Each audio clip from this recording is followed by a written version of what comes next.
Then the detachment of soldiers with its commander and its Jewish officials arrested Jesus.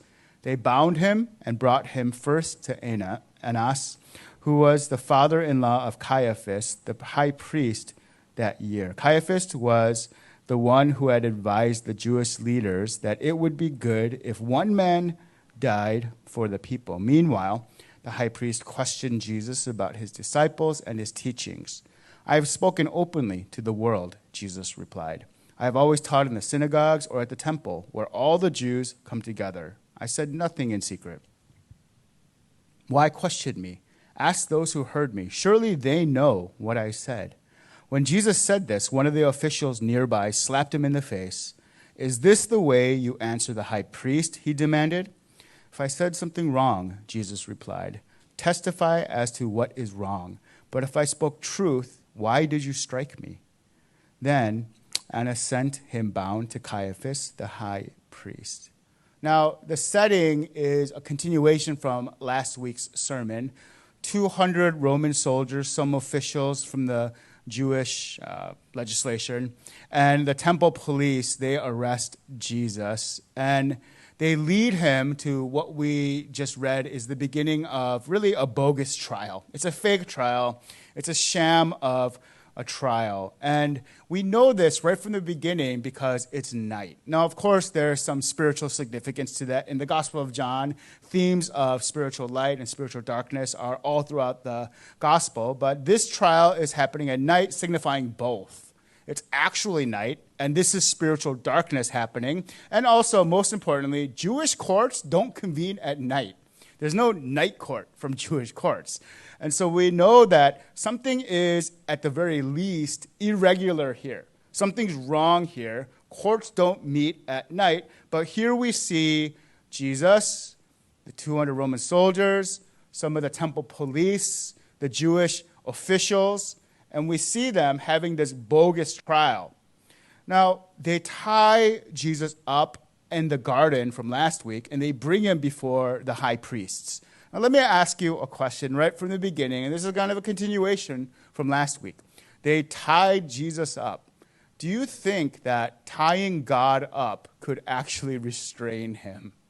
Oh, Jesus is tied up by some ropes. He is unable to free him? Of course not. So right from the beginning, we know that at any time, Jesus could escape this trial. He's still allowing this to happen. He's letting this happen to him. At any time, Jesus could call down legions of angels to come rescue him from this situation. This is a truth that even the devil knows. Even the devil knows this. In Matthew chapter 4, verse 6, this is during the temptation of Christ. If you are the Son of God, the devil said, throw yourself down from a high point. For it is written, he will command his angels concerning you, and they will lift you up in their hands so that you will not strike your foot against a stone. So here we have the devil knowing Jesus' capabilities. He knows that his strength. He knows that the devil knows that Jesus can call down legions of angels at any time to rescue him so that he will not be injured at any time. The devil knows this. But you know who doesn't? The Jewish officials, the high priests. They don't understand that tying up Jesus is not really what's keeping him bound. What's keeping Jesus bound is his love for God and you and I. He knows that this is the way to accomplish God's will. This is the way to bring reconciliation between human beings, their sin, to reconcile that, to forgive it, and bring them back into relationship and fellowship with God and one another. So he is allowing this to happen to fulfill God's will. He allows his capture in the garden. He does not break free, and he even goes through this fake trial. This trial is so bogus, as we're going to see today. This trial is like ridiculous. But we read and we see that, I don't know if you caught it, but there are a couple high priests. which is kind of strange if you think about it. There should be one high priest. But what we just read in these, 10 to 12 verses, there are a couple high priests going on here. Jesus is led to the home of the high priest after he is arrested. And the two that are mentioned is Annas and Caiaphas. And they apparently live in the same house because they don't change locations. They bring Jesus there, and here's the reason why. The Jews, they considered Annas, the high priest, they considered him to be the legitimate high priest because the Mosaic law said that you're a high priest for life. Once that you become the high priest, until you die, you are the legitimate high priest. And that's Annas. He's also the older of the two. And we'll see that there's some family relationship here between Annas and Caiaphas too. Who is Caiaphas then? Well, he was installed by Rome. Now think about this. Rome installs Caiaphas as the high priest. Why would Rome do this? Because they know that Caiaphas, he's on their side. Caiaphas is like, yeah, he's a high priest for the Jews, but he's probably pretty comfortable, since Rome is the one that installed him as the high priest, as our passage says, for that year. And even more than that, there's some nepotism going on here too. There's some complicated family relationships, because Caiaphas is married to Annas' daughter. So Caiaphas is Annas' son-in-law. So that's why they live in the same house. So there's a whole bunch of weird relationships here, a bunch of bogus. Rome is doing things to benefit Rome.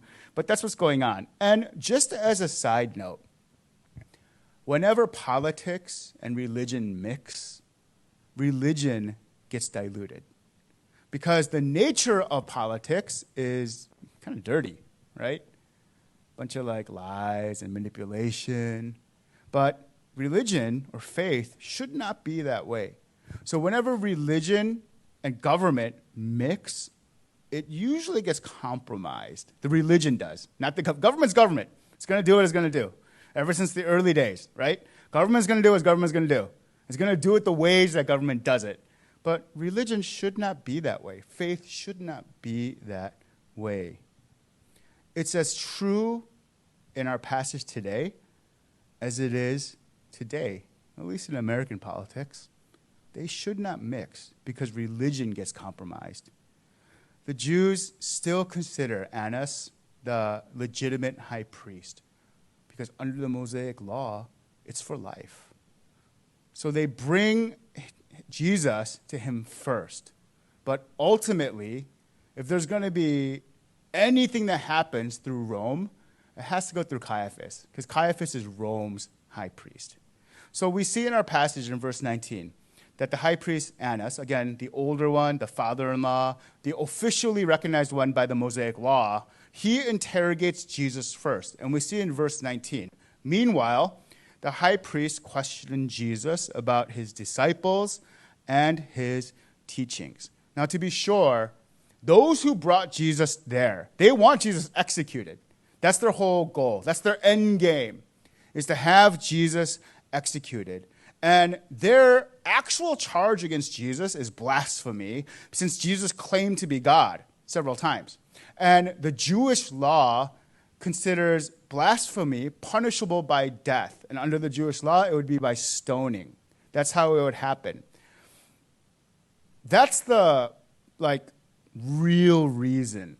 But the unspoken, secret reason that they brought Jesus to the high priest is Jesus is a threat to their lifestyle. The current religious leaders, they're pretty comfortable relative to common people. They probably have some government support, right? We see Caiaphas definitely works for Rome, even though he's supposedly a Jewish high priest, right? Jesus is disrupting their lifestyle. So that's really why they want him executed. So instead of the real reason of blasphemy, because Rome would be like, blasphemy, get out of here. We're not going to execute someone for blasphemy. We're not going to execute this Jesus guy because he claims to be a God that we don't believe in. So Rome's not going to do that. So they charged Jesus instead with sedation, with rebellion against the Roman government, which is punishable by execution. So that's the rumor that the high priest Annas is dealing with. The rumor is that Jesus is a political insurrectionist. So the high priest questions Jesus about it. He asks Jesus about a couple things. One, he says, hey, how many disciples do you have? How many followers do you have? And he's assessing the threat. Are you a real threat to overthrow the Roman government? Because if you have a huge amount of followers, then yeah, maybe it's true that you are trying to overthrow the Roman government. And if Jesus tries a rebellion against Rome, all the Jewish leaders, everyone they're done for. The peace, Pax Romana, the peace of Rome is coming in and destroying any uprising. That's the peace of Rome. They come in and just destroy any uprising. So that's why the high priests here, they're concerned that if Jesus actually tries, even if he's not successful, Rome will come and crush everything. So the second thing he asks him is about his teachings. Jesus, what are you teaching? Because he's trying to see if, Jesus, are your teachings about revolution? Are you actually trying to overthrow the Roman government? So Jesus responds, and if we look at his response in verse 20, it's a very reasonable response. His response says in 20, I have spoken openly to the world, Jesus replied. I always taught in the synagogues or at the temple where all the Jews come together. I said nothing in secret. That's his response to the high priest, and it's very reasonable. This is a very emotional situation that's going on, right? Jesus is bound. He's tied up. There's 200 soldiers, other people, torches, lanterns, weapons, if you remember. This is a very emotional situation, yet his response is so reasonable. The temples and the synagogues where Jesus says he taught, those are public spaces. So he's basically saying what he's taught, he's not hiding anything. He clarifies even further that he doesn't have a secret teaching for his disciples to overthrow Rome, and then a public teaching to the public saying like, oh, you got to love everybody, forgive people, Beatitudes. He's saying that's not the case. He's saying what I teach in public is the same as I teach my disciples in private. Now, of course, he's not claiming I never teach my disciples in private. He's not saying that.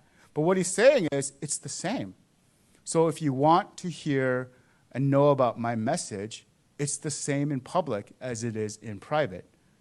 Verse 21, why question me? Ask those who heard me, Jesus says. Surely they know what I said. When Jesus said this, one of the officials nearby slapped him in the face. Is this the way you answer the high priest? He demanded. So Jesus asks, why question me? And the reason that he says that is not disrespect. He's saying that to establish that in the Jewish court system, eyewitness testimony is very important. That's why we see in the scriptures, all throughout the Old Testament and New Testament, hey, if there's 2 or 3 gathered, because you need the witness of 2 or 3 to testify, to verify if what is being said is true, if it actually happened. It's important in the court system. So Jesus is establishing legal grounds, very reasonable. And so what happens? An official slaps him in the face. And the word slap, like, this is a slap, but it's not, right? Because in Greek, it's the palm, like the palm. So it reminds me, if you've ever seen like the slap tournaments on ESPN, the Ocho. Have you seen this? Where they actually like slap one another and see who can withstand it, and the champion is crowned. Sometimes the person gets slapped so hard that they get knocked out. They pass out, right? They black out. This is the type of slap that the Greek is describing. It's the palm of his hand, and he is just winding up and boom, to Jesus. In verse 23, this is Jesus' response to being slapped. If I said something wrong, Jesus replied, testify as to what is wrong. But if I spoke truth, why did you strike me?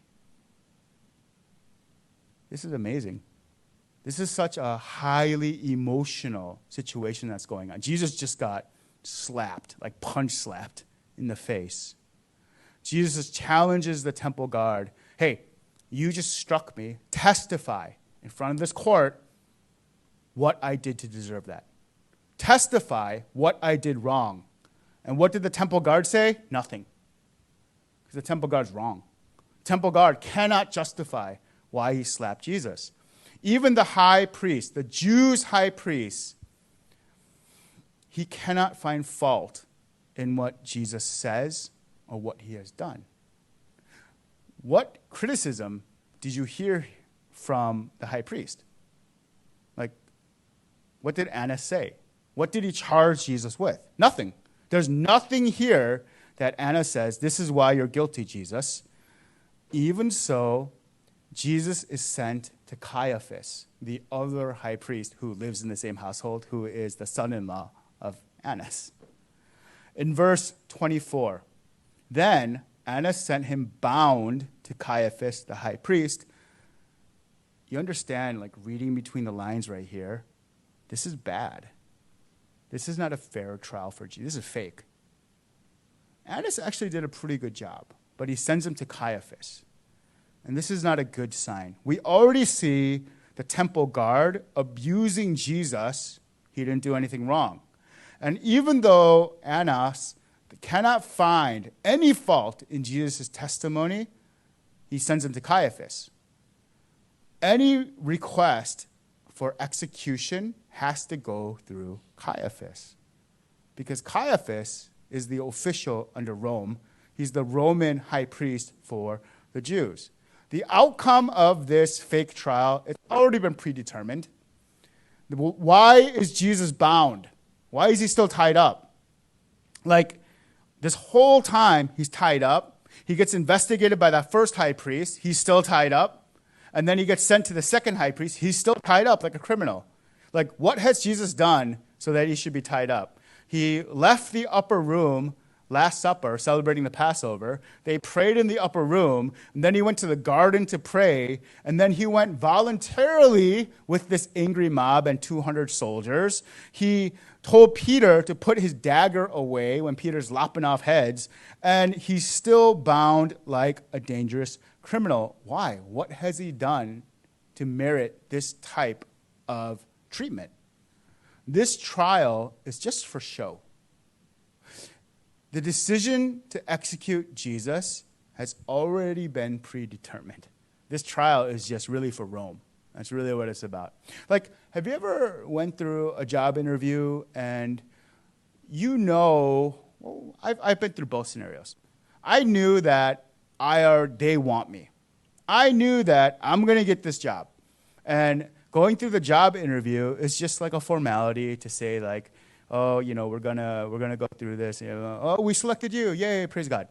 Or the opposite too. I've also been to other job interviews where I know it was already predetermined that I was not getting that position. Like, I already knew.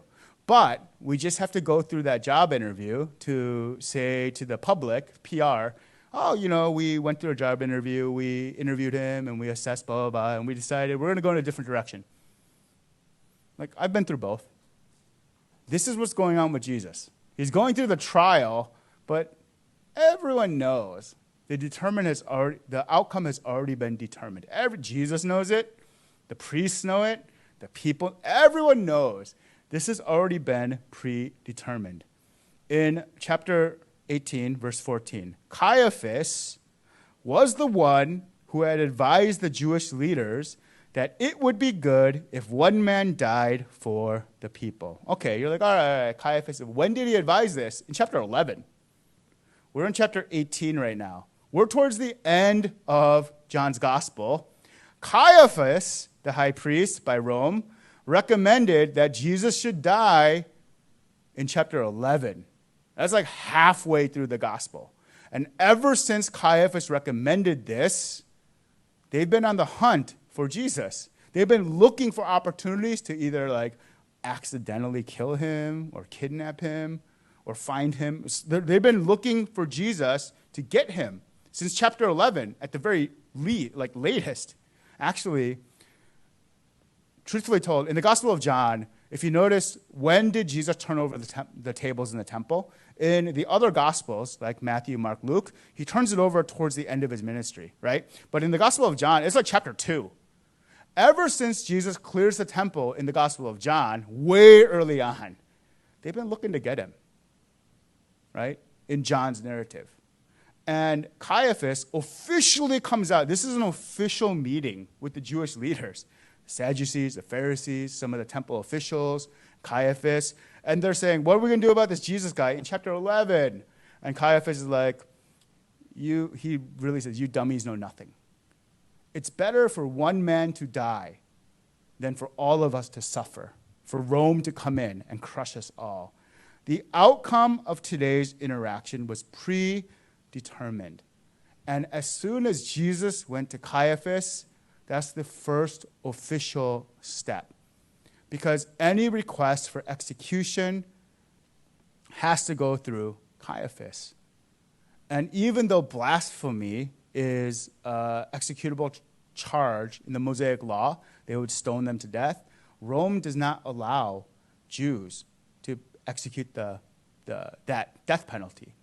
And so by him going to Caiaphas, they're going for the death penalty. That's the only reason why. Even though the first investigation, they couldn't find anything wrong with what Jesus said or did. I love that Jesus even challenged him. Jesus is like, all right, what I did wrong, tell me. Tell me what's wrong. You have witnesses in the public spaces that can confirm I did nothing wrong. So why are we here? What are we doing here? And then the high priest just ignores it, sends him to Caiaphas, the other high priest that Rome recognizes. Why? The death penalty through crucifixion. That's the reason why. This is a fake trial from beginning to end. From the beginning, the outcome was already determined since Jesus cleansed the temple early in the Gospel of John. Okay, so what does this mean for us? Well, this is not like, hey, when you go to court, this is how, I'm not saying that. What it means for us, in a word, is apologetics. That's what it means for us. Jesus gives a reasonable response to the high priest's questions. He is not emotional. He's not angry. Even when Jesus is struck in the face with a hard, punch slap, right? Even then, he gives a reasonable response. And he challenges the temple guard. Why did you strike me in the face? If I've done something wrong, testify. Temple guard is silent. During this emotional time, Jesus is not angry. He's not emotional. He responds logically, and even legally he responds according to the laws of the Jewish court system, even though he knows the outcome has already been determined. But he still does things the right way, and he gives a reasonable response. And this is an amazing example that we should follow, that Jesus lays out for us in his most difficult time on the earth. In 1 Peter 13, starting from verse 14. 1 Peter 3, verse 14. But even if you should suffer for what is right, you are blessed. Do not fear their threats. Do not be frightened, but in your hearts revere Christ as Lord. Always be prepared to give an answer to everyone who asks you to give the reason for the hope that you have. But do this with gentleness and respect, keeping a clear conscience, so that those who speak maliciously against your good behavior in Christ may be ashamed of their slander. In other words, this is what apologetics is. And I don't know if you know that word, but in English, it obviously sounds like apology, right? But it's not apology. It's not like, oh, I'm so sorry for my faith. It's not what it's saying. It comes from a Greek word that means to give a defense. Jesus, during his trial, is giving a defense, and he's doing it the right way. And this is what we are to do as well, following the example of Christ. Christian apologetics is the science of giving a defense for the Christian faith. You know what the opposite of apologetics is? Blind faith. Blind faith. Oh, you're ignorant of everything about the Bible. You're ignorant about theology. You're ignorant about Jesus Christ. You're ignorant about all these things. But hey, you just got to have faith. It's not what the scripture says. We just read in 1 Peter chapter 3 that you must always be ready to give a defense for the reason you believe. That's apologetics. We must know why we believe. And that doesn't happen by accident. We have to put in the effort to learn. I'm not saying everyone needs to go to seminary and become a pastor. I'm not saying that. What I'm saying is every Christian, it's not easy. Like sometimes, I'm going to be honest, sometimes it might be a little boring, right? But if you really care about something, you will do it. Like people who hate waking up at 5 a.m. to go fishing, they wake up at 5 a.m. People who hate waking up at 5 a.m. to play golf, they wake up at 5 a.m., right? They hate it, but they love fishing or golf or whatever else, or their baby crying at 3:30 in the morning, right? Whatever it is. They love that, and so they do it. It's the same thing with apologetics, and to just say, oh, we just got to believe in ignorance, that's unbiblical. Blind faith is unbiblical. It's lazy. And Christian faith, I'm not saying 100%, right? Because God is infinite, we are finite, so of course we can't understand everything about God. But as much as we can, as people, we should learn and understand and be able to teach someone else or explain why we believe what we believe. That's what 1 Peter chapter 3 is saying. Now, I feel like Peter understood human nature, especially I'm going to stereotype, but especially for guys. Like, we love winning arguments. Like, we love winning arguments more than even keeping the relationship, right? So we're like, yeah, I won that argument. Yeah, and that person hates you now, right? So 1 Peter, the second half of it says, do it with gentleness and respect. We must know why we believe what we believe, but as we defend our faith, we must do it with gentleness and respect.